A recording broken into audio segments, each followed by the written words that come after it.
কথা, বেদের মধ্যে নবীর কথা, আপনার মনীষী মনু বলেছে কলকি পুরাণে নবীর কথা, আল্লাহর কথা, ওখানেও আল্লাহ রাসূলের কথা। ও নমস্তে নমঃ হতার বিন্দ্র মহাশরীন্দ্র অল্লাহ ওয়াল্লাং জষ্টং ষষ্ঠং পরামং পরণং অল্লাহ ওয়াল্লাহ সম্বল বিষ্ণু দশাসে গৃহু পদ্রা ভাবামহম সমতং বিষ্ণু যশা গর্ভ মাধব সমা। যারা বল সুবহানাল্লাহ। এ মুসলমানেরা, আল্লাহ নবীর কথা শুধু কোরআনে থাকবে কেন? আল্লাহ রাসূলের কথা শুধু বেদে থাকবে কেন? নবীজির কথা বেদে যেমন আছে তেমন করে কলকি পুরাণে আছে, তেমন করে যজুর্বেদে আছে, তেমন করে অথর্ববেদে আছে, তেমন করে সামবেদে আছে, তেমন করে আপনার ত্রিপিটকের মধ্যে আছে, তেমন করে চান্দাবস্থার মধ্যে আছে। আল্লাহর নবীর শানে, আল্লাহর শানে বেদের মধ্যে মনুষ্য মনোবল্লা ওম নমস্তে নমঃ হতার বিন্দ্র মহাশৃঙ্দ্র আল্লাহু আল্লাহ জষ্টং ষষ্ঠং পরামং পরণং আল্লাহু আল্লাহ। তিনি বললেন মনুষ্য মনোবল্ল, ওরে আমার বিশ্বাসীরা, ওরে আমার অনুসারীরা, কান খুলে শোন। যারা আমাকে অনুসরণ করবি তারা মন দিয়ে শোন, কান খুলে শোন, ভালো করে জেনে রাখ। যারা তোরা আমাকে মানবি, আমি মনুষ্য মনো, আমি সনাতন ধর্মের গুরু। সনাতন ধর্ম যেটা আপনার হিন্দু ধর্ম বলে, আসলে হিন্দু ধর্ম বলে কোনো ধর্ম নাই, হিন্দু ধর্ম বলে কোনো ধর্ম পৃথিবীতে নেই।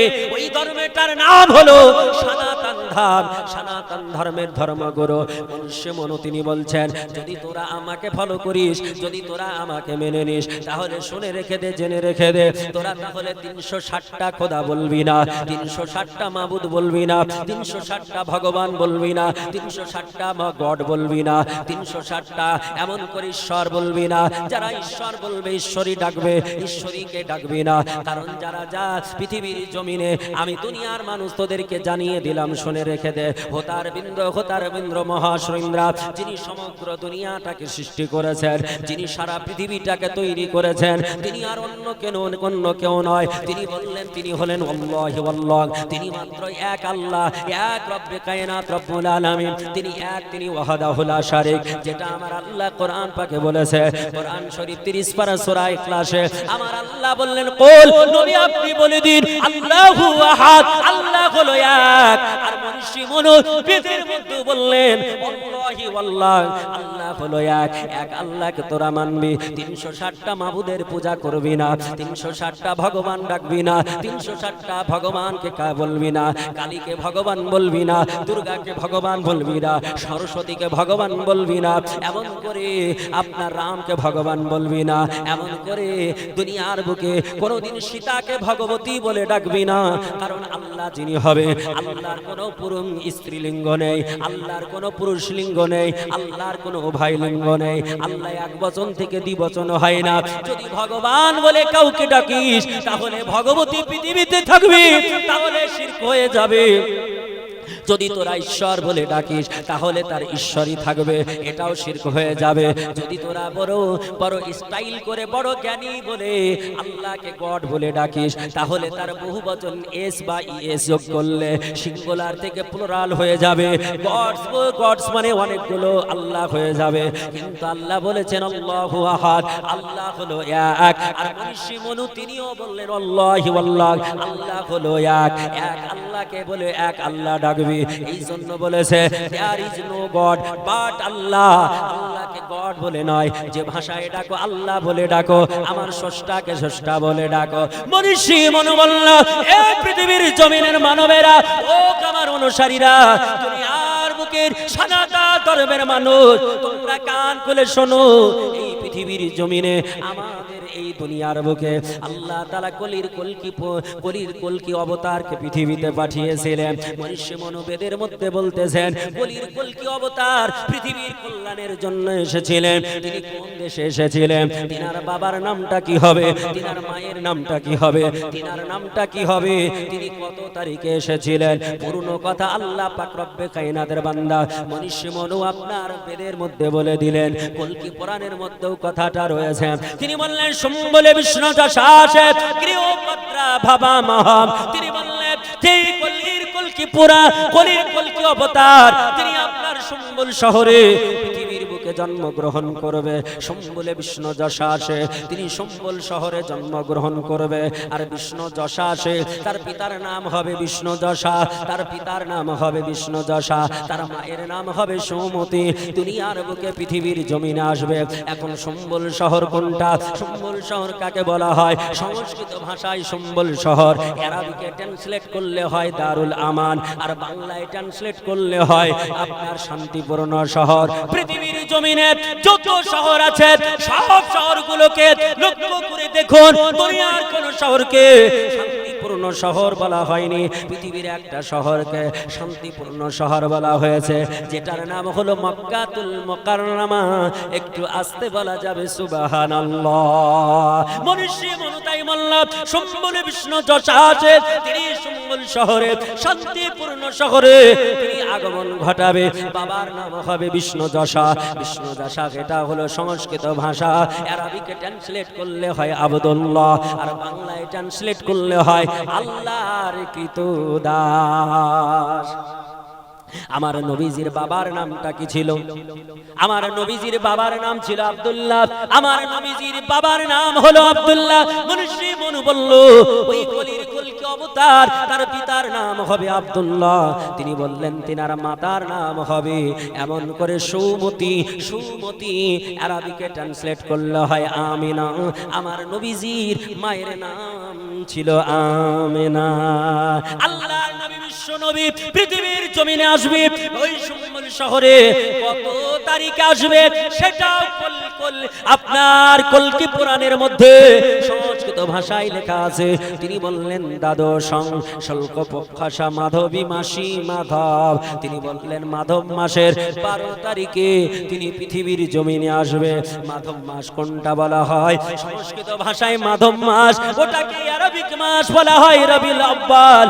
এই রবিউল আউয়াল মাসে 12 তারিখে আমার আল্লাহ তাআলা রব্বে কায়নাত রব্বুল আলামিন পৃথিবীর ধারাতে আমার নবী পাককে পাঠাবেন। জোরে বলে সুবহানাল্লাহ। এ মুসলমানেরা, আল্লাহর নবী বিশ্ব নবী কি আমার আল্লাহ তাআলা এই পবিত্র মক্কাতুল মুকাররমার 12 তারিখে সোমবারের দিনে আল্লাহ তাআলা পৃথিবীতে পাঠিয়েছিলেন। আল্লাহ নবীকে পাঠিয়ে সারা পৃথিবীর কল্যাণ করেছে। মনীষী মনু বলেছে ও পৃথিবীর জমিনের মানুষ শোনো, তোমরা যদি কল্যাণ নিতে চাও তাহলে একটা মানুষকে ফলো করবে, একটা মানুষকে আইডিওলজি মেনে নেবে। পৃথিবীর জমিনে যত মনীষী মনু যত আপনার মনীষীরা এসেছে সবাই আমার নবীজির কথা বলেছে। গৌতম বুদ্ধকে জিজ্ঞেস করা হয়েছিল, গৌতম বুদ্ধকে বলা হলো, তিনার একজন মুরিদ বলল, শিষ্য বলল স্যার আপনার পরে কি কোনো বুদ্ধ আসবে?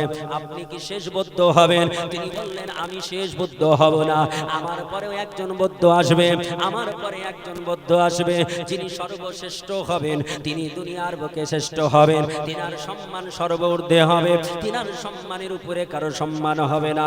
আল্লাহ পবিত্র কালাম কোরআন পাক 30 পারা আমার আল্লাহ বলেছি ওয়া রাফানা লাকা যিকরাক। নবীকে বলতেছেন নবী আমি আল্লাহ আপনার সম্মানকে সর্বঊর্ধ্বে করেছি, আপনার সম্মানের উপরে কারো সম্মান হবে না।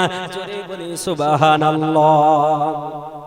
পৃথিবীর বুকে গৌতম বুদ্ধ আমার নবীজির কথা বলে গিয়েছেন, পৃথিবীর বুকে কার্ল মার্কস নবীজির কথা বলেছেন, পৃথিবীর বুকে আমাদের ভারতবর্ষের প্রথম প্রধানমন্ত্রী যিনি ভারতবর্ষের prime minister mister Jawaharlal Nehru তিনি একটা কথা বলে গিয়েছেন, শোনো পৃথিবীর জমিনের মানুষেরা যদি তোমরা কাউকে আইডিওলজি মানতে চাও, যদি কাউকে তোমরা ফলো করে জীবন বিধান চালাতে চাও, পৃথিবীর বুকে যদি সুখ শান্তি কায়েম করতে চাও, পৃথিবীর বুকে অন্য কাউকে ফলো করে হবে না।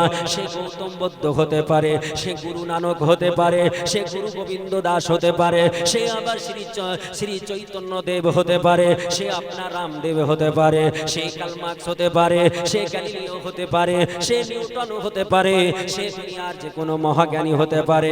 কাউকে আইডিওলজি মানবে না।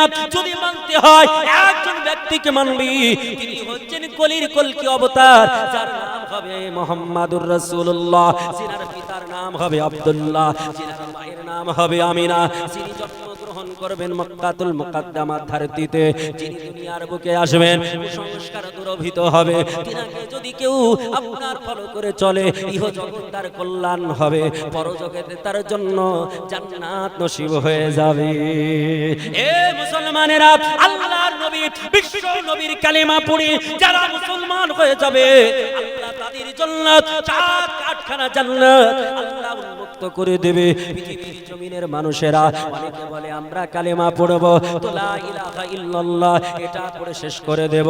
কিছু বর্তমানের মুসলমান, কিছু বর্তমানের নামধারী মৌলবি এইরকম করে টুপি পরে চুপা পরে বলে লা ইলাহা ইল্লাল্লাহ বলো, মুহাম্মাদুর রাসূলুল্লাহ বলা যাবে না। দুনিয়ার বুকে এইরকম হাজারো আপনার ফিতনা ফাসাদ শুনতে পাওয়া যায়। আপনাদের কলকাতার বুকে নিউ টাউনের মানুষ শুনেছেন কি জানি না, কিন্তু আমাদের মুর্শিদাবাদে শোনা যায়, শোনা যায় না? বলে লা ইলাহা ইল্লাল্লাহ বলবে, মুহাম্মাদুর রাসূলুল্লাহ বলবে না। বলে কেন বলবে না? বলে মুহাম্মাদুর রাসূলুল্লাহ বললে আল্লাহর সঙ্গে শিরক হয়ে যাবে। হায়রে পাগলা, কাকে শিরক বলে তুমি জানো না? শিরক হলো ওটা যেটা আল্লাহর সঙ্গে সমতুল্য করা হয়। লা ইলাহা ইল্লাল্লাহ মানে আল্লাহ ছাড়া কোনো মাবুদ নেই, আল্লাহ ছাড়া কোনো উপাস্য নেই। মুহাম্মাদুর রাসূলুল্লাহ, মুহাম্মদ সাল্লাল্লাহু তাআলা আলাইহি ওয়াসাল্লাম আল্লাহর প্রেরিত দূত। জোরে বলি সুবহানাল্লাহ। আমার আল্লাহ পাক রব্বে কায়নাতের নবী, তিনার কালেমা পড়লে কি লাভ হবে এটা বলে আপনার শেষ করে দেব, কারণ মাহফিলের শেষের দিকে ছিল। কিন্তু আমার ভাইজানের রিকোয়েস্টে একটু আপনার একটা সংস্কৃত বলুন, যার জন্য আমি একটু বাড়ালাম, সংস্কৃত ভাষা দিয়ে শেষ করে দেব। আল্লাহর নবী বিশ্ব নবীর কালেমা পড়লে লাভ কি হবে, আর যারা পড়বে না তাদের কতটা ক্ষতি হবে শোনো। আমার মুসলমান কান খুলে শোনো, দুনিয়ার কোনো মুসলমান, পৃথিবীর কোনো যদি বেধর্মী কোনো মানুষ, সেটা খ্রিস্টান হতে পারে, সেটা শিখ হতে পারে, সেটা জৈন হতে পারে, সেটা ইহুদি হতে পারে, সেটা সনাতন ধর্মের মানুষ হতে পারে, পৃথিবীর যে কেউ হোক না কেন, সারা জীবন যদি পড়ে লা ইলাহা ইল্লাল্লাহ, লা ইলাহা ইল্লাল্লাহ, কোনো দিনের তরে মুসলমান মানা যাবে না,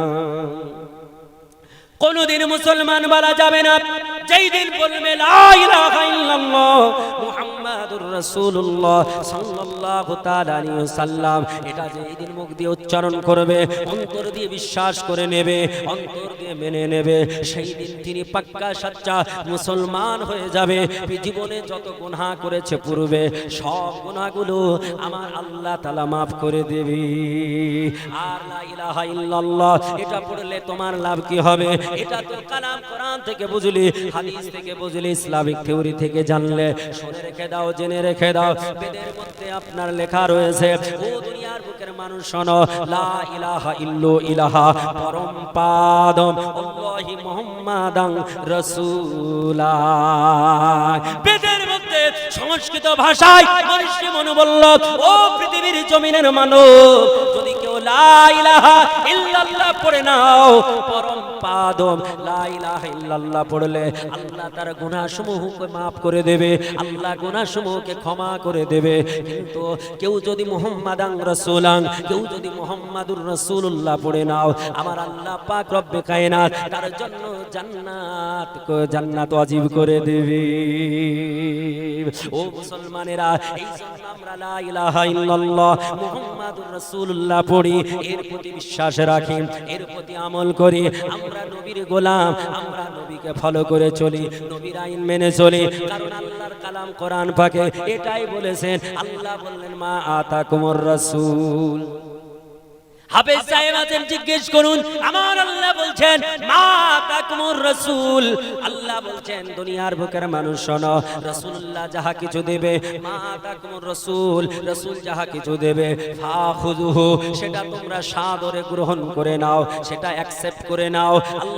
আল্লাহ পাক বললেন ও দুনিয়ার বুকের মানুষ শোনো, ওয়া মা নাহাকুম আনহু ফান্তাহু, আর নবী যাহা থেকে মানা করবে তাহা থেকে দূরে থাকো, তাহলে তা তোমরা ইহ জগৎ কামিয়াব হবে, পরজগতে মরণের পরে আমার আল্লাহর জান্নাত পাবে, এতে কোনো সন্দেহ থাকবে না। আমার আল্লাহ নবীকে সারা দুনিয়ার বুকে এক নম্বর করে পাঠিয়েছে। আল্লাহ তাআলা বলেছেন নবীজি দুনিয়াতে যত নবী পাঠিয়েছি তাদের কাউকে 10টা মজেজা দিয়েছি, কাউকে 5টা মজেজা দিয়েছি, কাউকে মাত্র 2টো মজেজা দিয়েছি। সবচাইতে বেশি মজেজা যার নাম হযরত ঈসা রূহুল্লাহ, যিনাকে 510খানা মজেজা দিয়ে আল্লাহ পৃথিবীতে পাঠিয়েছে। কিন্তু আমার নবীকে আল্লাহ তাআলা কত হাজার মজেজা দিয়েছে, নবীজির মজেজার গণনার সীমা নেই। তবে একখানা কিতাবে লেখা রয়েছে আল্লাহ পাক রব্বে কায়নাতের নবীকে, আমাদের প্রিয়তম নবীকে আল্লাহ তাআলা 4500 মজেজা দিয়েছে। আল্লাহ পাক রব্বে কায়নাত রব্বুল আলামিনের নবী, আমারও আপনার প্রিয়তম নবী, তার মজেজার ভিতরে এটাও একটা মজেজা। আমার নবী জীবনে 3খানা মানুষকে পৃথিবীতে জীবিত করেছে। আল্লাহর নবী জীবিত কবে করেছেন?